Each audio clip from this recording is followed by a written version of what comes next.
Mexicans are being exploited. How did George Soros short the Mexican peso in 1994, creating the tequila crisis and make a profit of $2 billion in just 3 days? Hi my friends, welcome to ZC's Finance channel. This is the 5th episode of ZC's 5-minute financial series. Today, we're focusing on a crisis that shook Latin America in 1994, the Mexican peso crisis. After shorting the British pound, Southeast Asian currencies, and suffering a rare defeat in Hong Kong, George Soros turned his sights to Mexico, a country riding a wave of economic miracle hype. How did he exploit Mexico's hidden vulnerabilities, trigger a 42% peso collapse in just 3 days, and turn this into another $2 billion win? Let's break down the tactics, data, and the devastating aftermath of this tequila crisis. First, let's set the stage.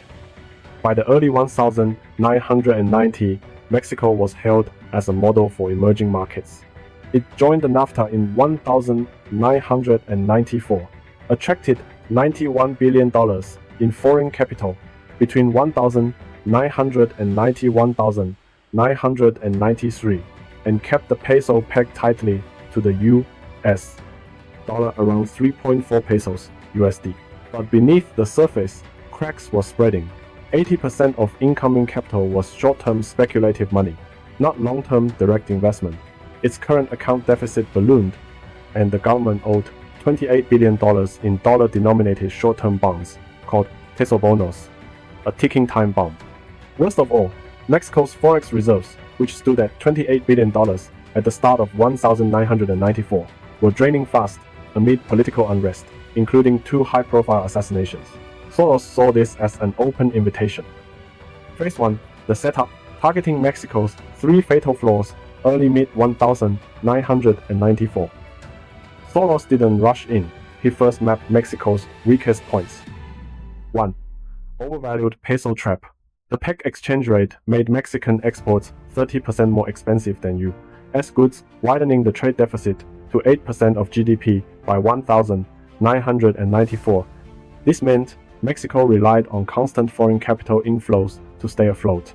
Once inflows stopped, the peso would collapse. 2. Debt time bomb. The government's $28 billion in tesobonos was a disaster waiting to happen.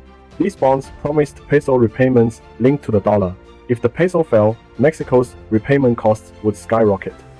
By late 1994, these short-term debts were 4x larger than Mexico's remaining forex reserves. And set 3. Fleeing capital.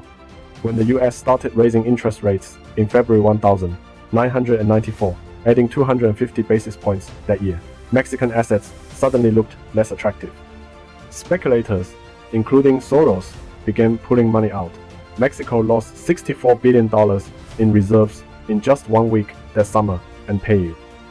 Phase 2, the attack. Soros' short, amplify strategy, late 1994. By October 1994, Soros' quantum fund was ready to strike, using a 2-pronged approach. 1. Massive short positions.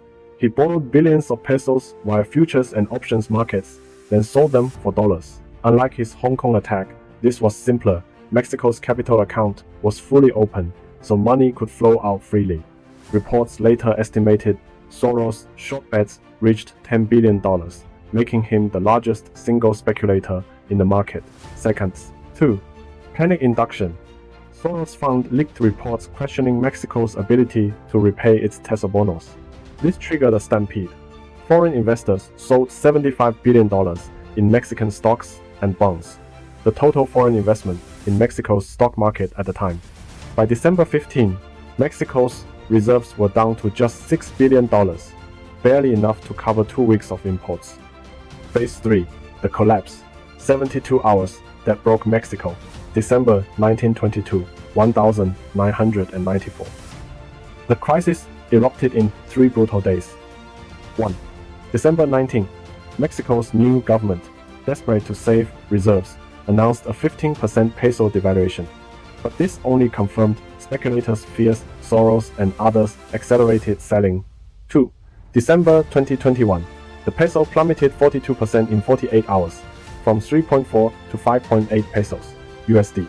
The government hiked interest rates to 32% to stop the bleeding, but it was too late. Banks stopped lending, businesses collapsed, and inflation spiraled. 3. December 22. Mexico abandoned the peg entirely, letting the peso float. By March 1995, it hit 7.66 pesos USD, a 69% collapse from its pre-crisis level. The aftermath: billions lost, a region shaken. 1. Mexico's pain. The crisis cost Mexico $400 billion, pushed GDP down 6.2%, and sent 35% of its population into extreme poverty. Wages fell 60%, and inflation hit 50%, erasing years of economic gains. Yes. 2. Soros's win. While exact profits aren't public, financial analysts estimated his fund made $1.52 billion from the short trades.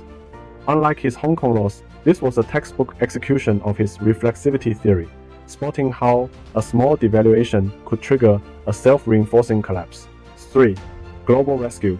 The US led a $50 billion international bailout, including $20 billion in US loans, to stop the crisis from spreading to other Latin American countries, earning it the name Tequila Crisis for its regional impact. Why does this matter today? Because Mexico 1994 is a masterclass in how emerging markets can fall prey to speculators when they mix pegged exchange rates, open capital accounts, and unsustainable debt. Soros didn't cause the crisis. He exploited flaws Mexico had ignored. If you found this deep dive into the Tequila Crisis helpful, hit the like button and subscribe. Next episode, we'll shift to 2000, a rare story of Soros' mistake and comeback. How he first lost $2.5 billion chasing the U.S. tech bubble, then flipped to shorting Nasdaq stocks, and recouped most losses as the bubble burst.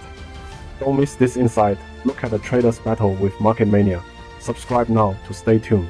Thank you.